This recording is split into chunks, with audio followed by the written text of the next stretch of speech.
What up YouTube, this your boy Download back for another industry talk. Let's begin off with B.o.B and T.I. finally confirmed that they are going to do an album together.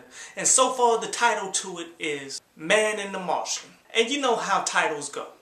This may not be the ending title if this album ever does happen.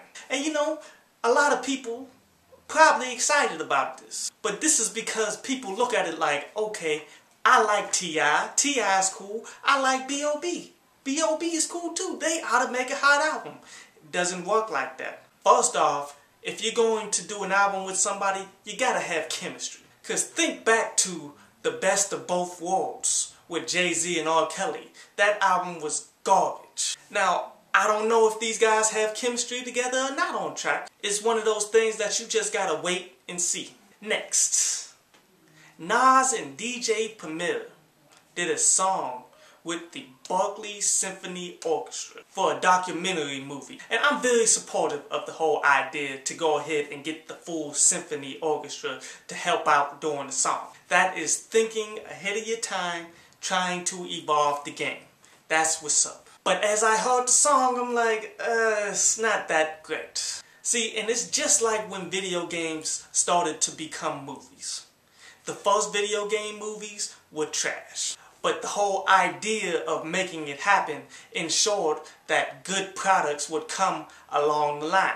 Like this track here wasn't very good, but it has opened the minds of somebody out there to actually start doing this type of music even more. And eventually, hopefully, somebody will take it to another level and make that shit hot. So I'm definitely in support of the idea. It's just an idea that needs to be developed. Next, a chick named Catya.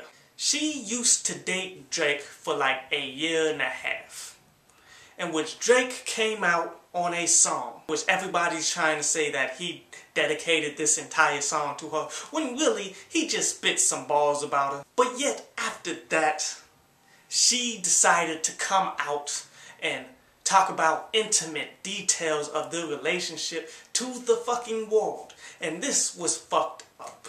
But let's start from the beginning here.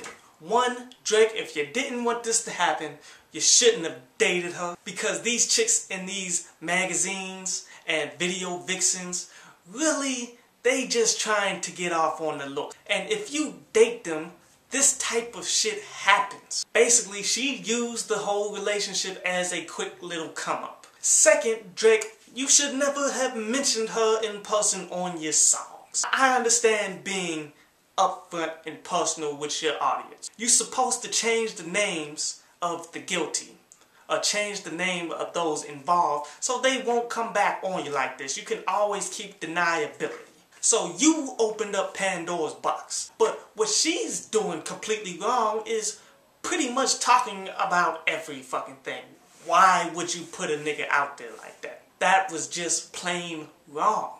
And personally, if one of the chicks that I dated decided to come out and talk shit about what happened in our relationship, why it broke off, and just let it all be known so they could get a little bit of fame, I would hit them up, I'd go to their house, I'd probably choke them out. But lastly, as you know, Halloween is tomorrow. And I was just looking up some random shit, and guess who got the #1 rated costume? Nicki Minaj. Everybody wants to dress up as Nicki Minaj this year for Halloween. When I see a couple of these kids come dressed as Nicki Minaj, I'm probably gonna laugh a little bit, but you know, it is what it is. But that could be genius. Like if any rapper ever makes it to the industry and have their own look like Nicki Minaj has her look that she bit off of Lil' Kim, why not create your own Halloween costumes and sell it yourself? Trademark that shit. That could be a quick way to make some millions. Which I may actually use that shit myself if I ever come up with a look. But yeah, this was another industry talk.